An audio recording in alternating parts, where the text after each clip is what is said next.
Wagwan, my loves. It's Knowledge Butterfly. As always, sending you guys out peace, blessings, love, and abundance on this beautiful, beautiful Thursday, day of expansion. On top of the fact that today is a full moon in Aquarius. And anybody who's not familiar with the full moon, it's when the moon and the sun are in opposing signs. So it's literally when they are balancing out the yin and the yang energy. And so the sun is in Leo, the moon is in Aquarius, and Aquarius is the water bearer, pouring down floods and floods of knowledge and information. And also Aquarius does have to do with our higher mind and us communicating on a higher level, on a higher plane. First off, I want to shout out the ancestors, because as I was sun gazing this AM, I was standing in the grass and I felt the urge to walk closer to this tree that's towards the front of the house. And at first I didn't do it, but then I felt a stronger urge to do it, so I walked over there, and that's when I saw this white feather sitting in the grass. And if you don't know, white actually has to do, a lot of people say, well, when you see a white feather, it means that the angels are communicating with you, your angels.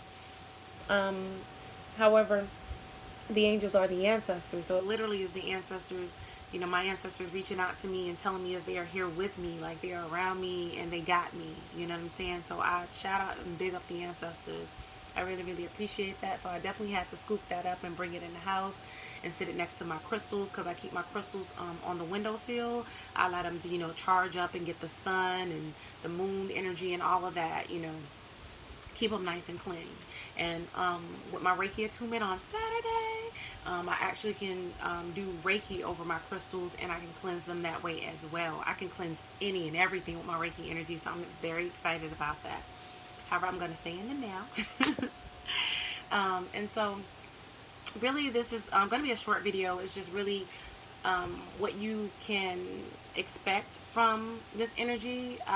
The message that I received from Spirit is that the things that were downloaded into our DNA during 8/8 the Lion's Gate, those things that our ancestors were sending us when the gates of Sirius were opened up, and our sun was aligned with the Sirius sun, which was also aligned with Earth. So we had the Trinity going on there, and we were receiving so much information.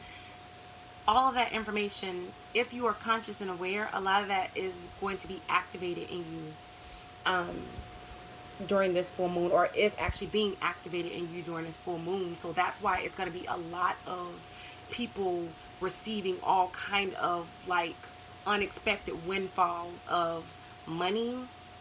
Businesses are going to just blow up out of nowhere, or seem to be out of nowhere. Instagram, all kind of things are going to just like happen because of the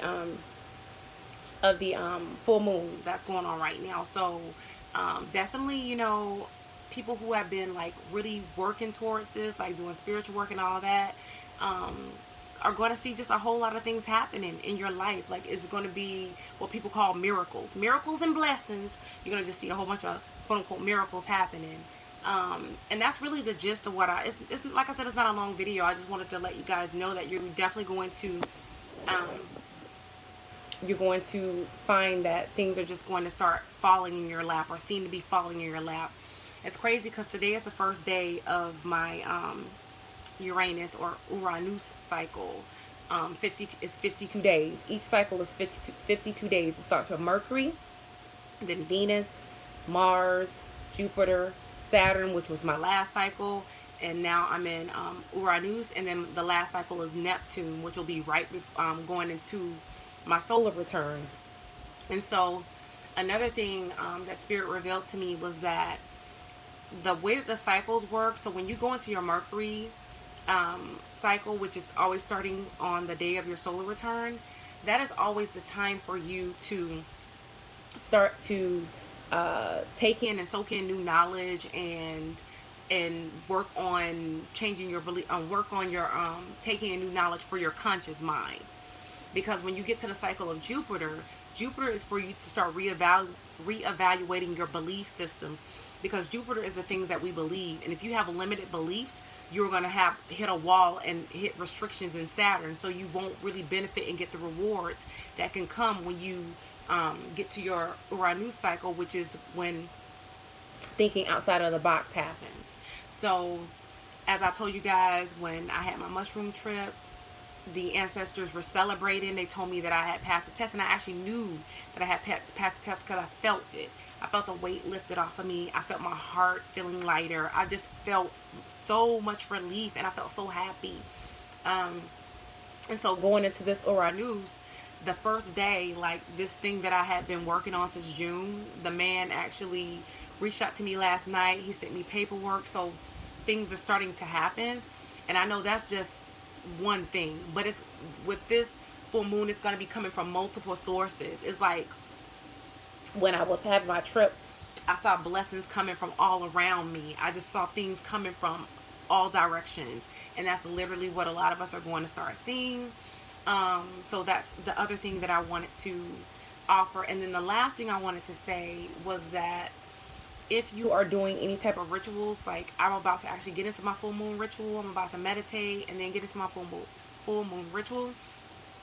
The key to any ritual is to do what you believe, because you can Google all day long, you can watch anybody's YouTube videos about their rituals, and they tell you the things that they put on their altar, they tell you how they do this and how they do that.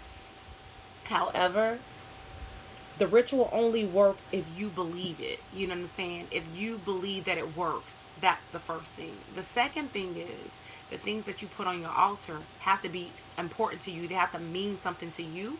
And if it's you have a particular ancestor on that altar, like how mine is my mother, it has to be things that meant something to that your ancestor. So for instance, my mother. All right, my mother actually, I realized when she transitioned, she actually liked elephants, because I saw she had elephants in the bathroom that she would utilize, and she also had an elephant in this den or whatever. And I wind up getting an elephant last year, the end of last year. So I have Ganesh, which is a Hindu god or deity, on that altar, and her favorite color is was purple. So there are actually purple and pink flowers in this purple vase, ceramic vase. That I made when I was in high school, like my junior year in high school, that's also on the altar. So it's things that actually resonated with that energy of the ancestor when they were here. That makes the most that makes it more potent. You know what I'm saying? Your altar, that makes it more special. All right. And then the other thing with your altar is, of course, whatever candle you're going to use, the candle should be the color of the energy that you're trying to work with. So if you're trying to work with manifesting abundance, then you're going to have a green candle. If and that's tied to your heart chakra. If you are trying to work on making something really pop off on the physical, you can use a red candle in your root chakra, or you can use the seven tier candle that has all of the colors of the chakras, and it also has white in it as well. If you don't have any of those, if you have a white candle, then you can use a white candle, because a white candle could be utilized pretty much for all of those things. All right, it's just what's most important is the intention behind it. Intention is everything. Always set an intention. Actually, that's one of the most important things you can do. Set your intention. All right, and then another thing is you want to make sure that it's tied into the elements. So we are all the elements. We are earth, air, fire, and water. So a lot of times I like to make sure that I have, okay, first off, you have your candle. So your candle is going to represent the fire element, because you're going to light it, and then it has the flame. That flame represents your divine spark, your soul. All right, so that's your divine, you lighting the or sparking the light of your divine spark inside of you, your own flame. So that is a symbol or representative of your soul. All right, now when it starts burning, steam is going to come from it. That steam is the air. So now you got fire and air in the candle. All right, also you're supposed to put a bowl of water or a cup of water on the altar. Again, that's representing the water. You can put I like to put sea salt in mine as well, because to me that's representative of the sea and the ocean, which is tied to the tides of the earth, and it's also tied to your tides in your body. All right, And then the earth, you can do food. So whatever food, that's why people put food on the altar. So whatever food that your ancestor like, you can do food, or you can take something from nature. So if you're working on manifesting, money, then you can put something green on the altar to represent earth, or you can put something that was close or important to that person, like a scarf, anything that was made on this earthly plane.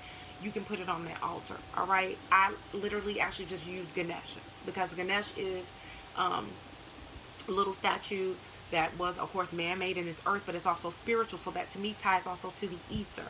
So it's just really making sure that your altar has those 4 elements. And I like to do the 5 elements because I like to tie it to the ether as well. Okay.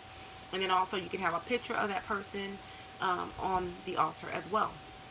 So those are really that's really all of the things that I want to say, you guys. Like I said, this is a very short video about what you can expect from this full moon in Aquarius. So just expect, abundance. Just expect windfalls. Expect sudden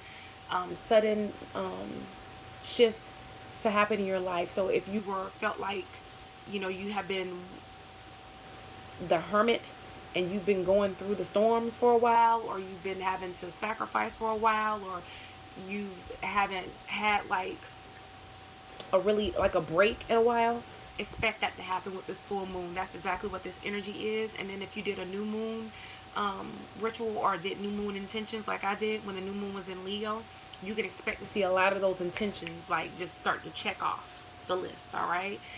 So like I said, that's all I have to share with you guys. I really appreciate you guys for tuning in. If you guys are new to my channel, my feather was blowing, so I'm going to use my organite pyramid to weigh it down. But if you are new to this channel, guys, you can subscribe to my channel by clicking on the link in the video, as well as I have all of my social medias in my description box. I have 2 Instagrams, one for my Knowledge Butterfly channel, and I also have my Facebook for Knowledge Butterfly, as well as my Instagram for my Business Heal Soul. As well as if you guys want to support my channel, I do have the links at the bottom for my CashApp and my PayPal. And then for my Heal Soul business, I have the email for you guys to reach out to me for a free consultation, so you can get started in healing your chakras, and we can get those chakras balanced so you guys can start living your best life and be the best version of yourself. So that was a mouthful, and I said a lot. I'm about to go shower, because one more thing, before you do anything on the altar, you have to cleanse your body. You have to cleanse your body, because that's cleansing your energy. You don't want to get into your ritual and you have old stagnant energy on you, my loves, because you literally went the whole day and you've been picking up on energy, and so you want to cleanse and remove that old stagnant energy off of you before you do your ritual. Okay, that's really the last thing. So again, thank you guys for tuning in. Peace.